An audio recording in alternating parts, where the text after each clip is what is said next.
और उन्होंने कहा कि हमें कोई भिक्षा कराएगा, तो बहुत से श्रद्धालु तैयार हो गए, हम 56 भोग के नीचे नहीं खाते। अब 56 भोग मतलब कोई धनी आदमी ही करा सकता है। अब गाँव में सब ये बात चर्चा फैल गई कि महात्मा जी तो 56 भोग पाते हैं, कह रहे हमारा नियम है, और साधु गाँव से अतिथि साधु भूखा चला जाए तो बड़ी हानि की बात होगी, तो सब मिलकर 56 भोग की व्यवस्था की जाए भाई। तो एक बहुत ही प्रज्ञा बुद्धि वाले महापुरुष थे गृहस्थी में, तो उन्होंने कहा आप चिंता मत करो, अकेले हम संभाल लेंगे। बोले महाराज हमारा निमंत्रण स्वीकार। बोले जानते हो? बोले हमें पता है आप 56 भोग पाओगे, पक्का 56 रहेंगे, 57 भले हो जाए। आओ, ले गए। शाम के 4-5 बजे बोले भगत अभी तैयार नहीं हो महाराज, 2-4 भोग तो अभी ला सकते हैं, 56 भोग के लिए तो इंतजार करना पड़ेगा। रात्रि के 8 बज गए। बोले भगत तो महाराज 56 भोग हैं, 2-4 वाली बात हो तो अभी फिर ले आवे, आप बताइए। 11 बजे रात्रि के। बोले भगत तो भोजन? बोले बस 40 बन चुके हैं, कुछ और रह गए हैं। बोले बहुत भूख लगी है, कई दिनों से भोजन मिला नहीं। तो बोले महाराज खिले हुए चना भुने हुए रखे, थोड़ा उसमें सरसों का तेल डाल के, हरी मिर्च कतर के और बढ़िया हम चटपटा बना के पहले का आप पाओ,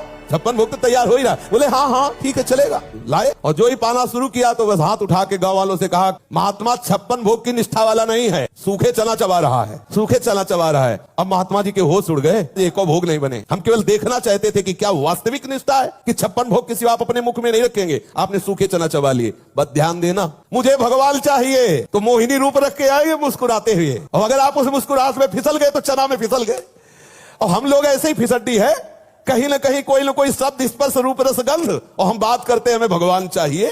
तो भगवान कहते पहले देख लो ये सब